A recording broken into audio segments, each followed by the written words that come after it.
भारतीय संविधान में राजभाषा संबंध प्रावधान। भारत की आज़ादी के बाद भारत के स्वाभिमान और उसकी गरिमा के पक्ष में 14 सितंबर 1949 को हिंदी को राजभाषा के रूप में स्वीकार किया गया। तो 14 सितंबर 1949 में हिंदी भाषा को किस भाषा में स्वीकार किया गया? राजभाषा में स्वीकार किया गया।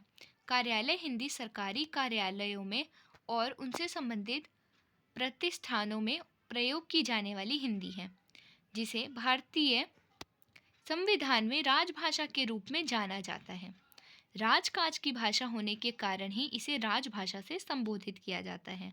इसकी लैंग्वेज मैंने बहुत ईजी रखी है, तो आई होप कि आप लोगों को समझ में आ रही होगी। भारतीय संविधान के अनुच्छेद 343(1) के अनुसार हिंदी हमारे देश की राजभाषा है।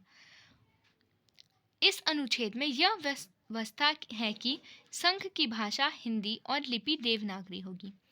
तो आर्टिकल 343 के फर्स्ट क्लॉज के अंदर कहा गया है कि संघ की भाषा हिंदी होगी और उसकी लिपि देवनागरी होगी। संघ की भाषा हिंदी और लिपि देवनागरी होगी। संघ के राजकीय प्रयोजनों के लिए प्रयुक्त होने वाले अंकों का रूप भारतीय अंकों का अंतर्राष्ट्रीय रूप होगा।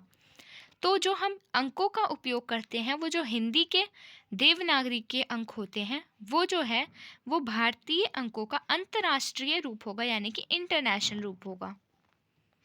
यह संविधान के 343 के फर्स्ट क्लॉज में लिखा गया है, परंतु राजभाषा अधिनियम की धारा 3 के तहत हिंदी के अतिरिक्त अंग्रेजी भाषा का प्रयोग भी सरकारी कामकाजों के लिए किया जा सकता है। तो धारा 3 के अंदर ये भी कहा गया है कि आप किसी और लैंग्वेज का यूज़ भी कर सकते हैं हिंदी के अलावा। थैंक्स फॉर वॉचिंग वीडियो, और अगर आपको कोई और टॉपिक चाहिए तो आप मुझे कमेंट कर सकते हैं।